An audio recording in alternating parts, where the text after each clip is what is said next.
తెలంగాణ ముఖ్యమంత్రి రేవంత్ రెడ్డి హైదరాబాద్ మెట్రోపై కీలక ప్రకటన చేశారు. మార్చి నెలలోనే సుమారు 15,000 కోట్లతో మెట్రో రైలును ప్రభుత్వం స్వాధీనం చేసుకుంటుందన్నారు. ఎల్ఎన్టీ సంస్థ వెనక్కి తగ్గడంతో ఈ నిర్ణయం తీసుకున్నట్టు వెల్లడించారు. హైదరాబాద్లో ట్రాఫిక్ సమస్యలను తగ్గించేందుకు మెట్రోను మరో 76 కిలోమీటర్ల మేర విస్తరించనున్నట్లు సీఎం చెప్పారు.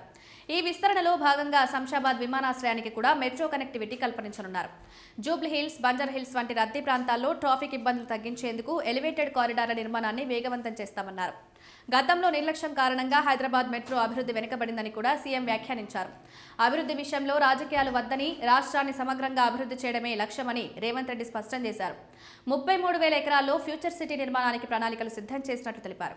అయితే కాలుష్యకారక పరిశ్రమలను ఓఆర్ఆర్ బయటకు తరలించే చర్యలు తీసుకుంటామన్నారు. మూసీ నది సుందరీకరణతో పాటు డ్రైనేజ్ వ్యవస్థను పూర్తిగా మెరుగుపరుస్తామని హామీ ఇచ్చారు. రాష్ట్రాన్ని ప్యూర్, రేర్ జోన్లుగా అభివృద్ధి చేయాలని ప్రభుత్వం లక్ష్యంగా పెట్టుకున్నట్లు తెలిపారు.